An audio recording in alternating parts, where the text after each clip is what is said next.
Hello दोस्तों। Exploring education आपका स्वागत करता है। 8 मार्च के हिंदू न्यूज़पेपर से आपके लिए क्या क्या इम्पोर्टेंट करंट अफेयर्स हो सकते हैं, वो चीज हम इस वीडियो में देखेंगे। पहला क्वेश्चन कह रहा है, स्टेट बैंक ऑफ इंडिया जो एशिया का सबसे बड़ा, जिसकी सबसे ज्यादा ब्रांचेस हैं, वो पब्लिक सेक्टर का एक बैंक है। तो पहला कह रहा है कि एसबीआई के अभी हेड कौन है, तो दिनेश कुमार जी जो है, दिनेश कुमार जी क्या है, अभी हेड है एसबीआई के। बाकी नाम, और इस क्वेश्चन सीरीज की सबसे अच्छी खास बात यही है कि बार बार नाम आपके रिपीट होते हैं। तो जो हरि कुमार है वो नेवी से जुड़े हुए, नेवी के जो हेड है। D D Y Chandrachud Bharat के चीफ जस्टिस ऑफ इंडिया, मुख्य न्यायाधीश हैं। और अरविंद पनगड़िया को अभी 16th फाइनेंस कमीशन का हेड बनाया गया है। नेक्स्ट अगर हम बात करें, तो नेक्स्ट कह रहा है, who is the current chief minister of Madhya Pradesh. Madhya Pradesh के जो अभी चीफ मिनिस्टर है उनका नाम है मोहन यादव। योगी आदित्यनाथ यूपी के चीफ मिनिस्टर है। भगवत मान पंजाब के चीफ मिनिस्टर है। सुखविंदर सिंह सुक्कू हिमाचल प्रदेश के। और ई रेवनाथ रेड्डी जो है वो तेलंगाना के चीफ मिनिस्टर है। नेक्स्ट अगर हम बात करें, अगले क्वेश्चंस की तरफ बढ़ते हैं। Which state high court allowed to conduct board exam. तो देखो, अभी एक स्टेट ने क्या बोला है कि वहां पर 5वीं 8वीं 9वीं और 11वीं के लिए भी क्या हुआ करेंगे, बोर्ड के एग्जाम हुआ करेंगे। और ये बोला है किसने, कर्नाटक के हाई कोर्ट ने। कर्नाटक के हाई कोर्ट ने अलाउड कर दिया है कि 5वीं 8वीं और 9वीं के लिए भी क्या हो सकते हैं, बोर्ड के एग्जाम कंडक्ट किया किए जा सकते हैं। नेक्स्ट अगर हम देखें, तो नेक्स्ट क्वेश्चन कह रहा है कि कौन से आर्टिकल के तहत किसी भी राज्य का जो गवर्नर है वो, जो उसका मंत्रिमंडल है, उसकी सलाह मानने को लेकर बाध्यकारी है, यानी कि उसको उसकी सलाह माननी ही माननी पड़ेगी, काउंसिल ऑफ मिनिस्टर की सलाह माननी ही माननी पड़ेगी। तो आर्टिकल 171, आर्टिकल 171 के तहत क्या है, किसी भी राज्य का गवर्नर बाउंड है काउंसिल ऑफ मिनिस्टर की सलाह मानने को लेकर। इसके अलावा जो यहाँ पर आर्टिकल 73 और 74 है, वो जुड़े हुए हैं कि भाई जो प्राइम मिनिस्टर है वो एड एंड एडवाइस पर काम करेंगे, सॉरी, जो प्रेसिडेंट है वो एड एंड एडवाइस पर काम करेंगे, किसके, प्रेसिडेंट, काउंसिल ऑफ मिनिस्टर की। और आर्टिकल 75 बात करता है भारत के प्राइम मिनिस्टर की, जो ये कहता है प्राइम मिनिस्टर के लिए मिनिमम 25 साल एज होना जरूरी है, किसी भी सदन का मेंबर होना जरूरी है। और इसके अलावा इसके अलावा क्या है, जो भारत के राष्ट्रपति हैं वो उनको अपॉइंट करेंगे। नेक्स्ट अगर हम बात करें क्वेश्चन नंबर 5th की, तो क्वेश्चन नंबर 5th कह रहा है कि अभी वुमेन प्रीमियर लीग चल रही है, वुमेन का क्रिकेट की लीग चल रही है। और उसमें मात्र 16 साल की उम्र में, ठीक है, मात्र 16 साल की उम्र में डेब्यू करने वाली सबसे यंगेस्ट प्लेयर कौन बन गई है, क्वेश्चन ये है। ठीक है, तो सबनम साखिल, सबनम साखिल क्या है, मात्र 16 साल की उम्र में मुंबई इंडियन की तरफ से खेलने वाली 16 साल की यंगेस्ट खिलाड़ी बन गई है। नेक्स्ट अगर हम बात करें, तो नेक्स्ट क्वेश्चन कह रहा है कि अभी एक बुक लिखी गई है। यहाँ पर एक वर्ड है आउस्ट। आउस्ट होता है किसी चीज को बाहर निकालना, धकेल कर बाहर निकाल देना, हटा देना किसी जगह से। तो क्वेश्चन ये पूछ रहा है कि अभी एक बुक लिखी गई है, आउस्ट मी फ्रॉम प्रेसिडेंसी नाम की बुक किसने लिखी है। तो आउस्ट फ्रॉम द प्रेसिडेंसी नाम की जो बुक लिखी है, ठीक है, ये श्रीलंका के पूर्व राष्ट्रपति, जिनकी प्रेसिडेंसीशिप के टाइम पर श्रीलंका की इकोनॉमी अपने सबसे ज्यादा वर्स्ट सिचुएशन में चली गई थी। ठीक है, गोटबाया राजपक्षा, गोटबाया राजपक्षा जी ने ये बुक लिखी है, बहुत ही इंपॉर्टेंट है आने वाले एग्जाम के लिए। और श्रीलंका की जो राजधानी है वो जयवर्धनेपुरे कुटे है, ये आपने याद रखना है। नेक्स्ट अगर हम बात करें कि श्रीलंका को इंडिपेंडेंस कैसे मिली थी, कब मिली थी, तो श्रीलंका को इंडिपेंडेंस मिली थी 1948 में। एक और वन लाइनर जोड़ा है, मलेशिया जिसकी राजधानी कोलालमपुर है, वहां के प्राइम मिनिस्टर अनवर इब्राहिम है। और जो इंटरनेशनल रेटिंग, 3 इंटरनेशनल रेटिंग बहुत इंपॉर्टेंट मानी जाती है, उनमें से एक है मूडी। तो मूडी ने ये कहा है कि फाइनेंशियल ईयर 2024 के लिए जो भारत की जो जीडीपी है, ठीक है, वो 8% की दर से क्या करेगी, ग्रोथ करेगी। तो मूडी की रेटिंग बहुत इंपॉर्टेंट है, याद रखना है 8%।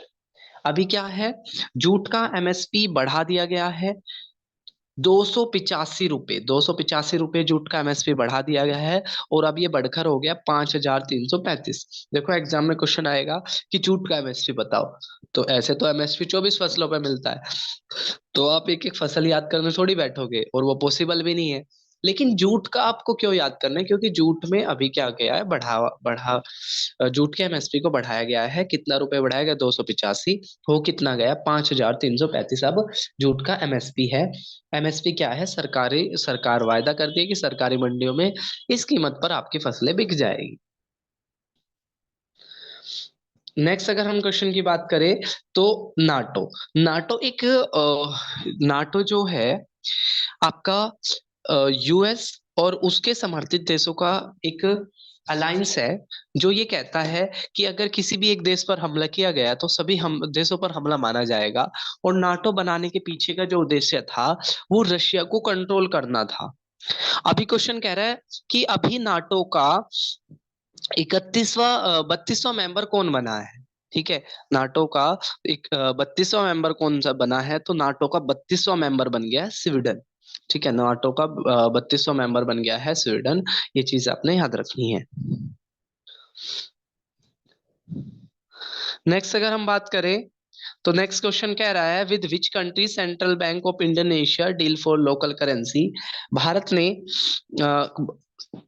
इंडोनेशिया के सेंट्रल बैंक ने किस देश के साथ एक एग्रीमेंट करा है कि हम दोनों क्या करेंगे, जैसे जनरली क्या होता है कि यूएस डॉलर में आपस में ट्रेड होता है, लेकिन अभी हमने एक देश के साथ एग्रीमेंट करा है कि हम उनके साथ यूएस डॉलर में वो ना करके हम क्या करेंगे, अपनी लोकल करेंसी में ही उनके साथ ट्रेड करेंगे। और ये भारत के बैंक यानी कि RBI, reserve bank of India, और इंडोनेशिया के सेंट्रल बैंक के बीच में ये एग्रीमेंट हुआ है कि ये दोनों क्या करेंगे, आपस में ही अपनी लोकल करेंसी के अंदर ट्रेडिंग करेंगे। नेक्स्ट कह रहा है कि जो सेंट्रल सेंट्रल कर्मचारी है, सेंट्रल गवर्नमेंट के जो कर्मचारी है, उनका डीए बढ़ा दिया गया है, ठीक है, डियरनेस अलाउंस बढ़ा दिया गया है। तो क्वेश्चन ये पूछ रहा है कि कितना परसेंट डीए बढ़ाया गया है, तो 4% का डियरनेस अलाउंस बढ़ा दिया गया है सेंट्रल कर्मचारियों का। अगला कह रहा है इंटरनेशनल वुमेन डे कब मनाया जाता है, तो इंटरनेशनल वुमेन डे, आज इंटरनेशनल वुमेन डे ही है, 8 मार्च को। और यूएन ने इसकी शुरुआत करी थी 1975 से, और वैसे ये अमेरिका में सबसे पहले वुमेन के अधिकारों की बात शुरू हुई थी। और इसकी अब की बार की थीम है इन्वेस्टमेंट इन वुमेन इंटेलेक्चुअल्स। इन थीम बहुत आती है आपके एग्जामों में, ठीक है, याद रखना है, ठीक है, इन्वेस्टमेंट इन वुमेन इंटेलेक्चुअल इसकी थीम है। नेक्स्ट कहला दलाई लामा, आपको पता होना चाहिए कि दलाई लामा एक व्यक्ति का नाम ना होकर दलाई लामा एक पोस्ट है, और ऐसा माना जाता है यहाँ पर तिब्बत में, ठीक है, कि भाई एक ये जो दलाई लामा है, ठीक है, अभी 13वें दलाई लामा है जिनका तेंजिंग नाम है, इसके बाद 14वें होंगे, तो ऐसा संभावना है कि 14वें जो दलाई लामा है वो एक महिला भी हो सकती है, ठीक है।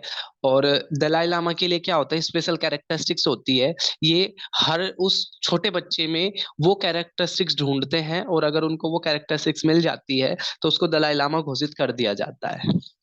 अब जैसे आजकल क्या है, ओटीटी का जमाना है, और लोकल सिनेमा को बढ़ाने के लिए, अपने लोकल सिनेमा को बढ़ाने के लिए अभी कर्नाटक ने क्या किया है, अपना एक ओटीटी प्लेटफॉर्म लॉन्च किया है जिसका नाम है सी स्पेस।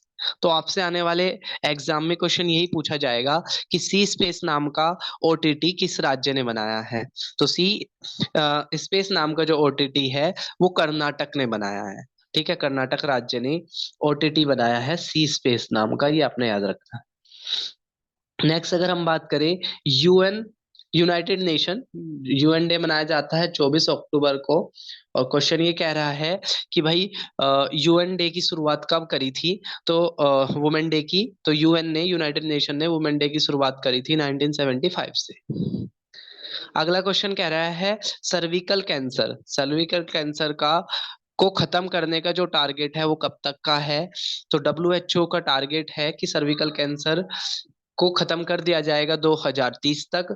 और डब्ल्यूएचओ ने यूनिसेफ के मिलकर साथ मिलकर इसकी शुरुआत करी थी नवंबर 2020 में, और खत्म करने का टारगेट है 2030 तक। तो इसका सही आंसर हो जाएगा 2030। अगला कह रहा है, बहुत ही इंपॉर्टेंट क्वेश्चन है आपके एग्जाम की दृष्टि से, इसरो क्या करना है, करने जा रहा है, अपना सेकंड लॉन्च पैड लॉन्च करने जा रहा है। अभी तक क्या था, हम कोई भी चीज लॉन्च करते थे तो श्री हरिकोटा से करते थे। अब क्या किया गया है, अपनी एनर्जी पावर को बचाने के लिए, ट्रांसपोर्टेशन की कॉस्ट को बचाने के लिए, कुलसेकरा जो तमिलनाडु के आसपास पड़ता है, वहां पर क्या किया जाएगा, ठीक है, इसरो अपना सेकंड लॉन्च पैड लॉन्च करेगा।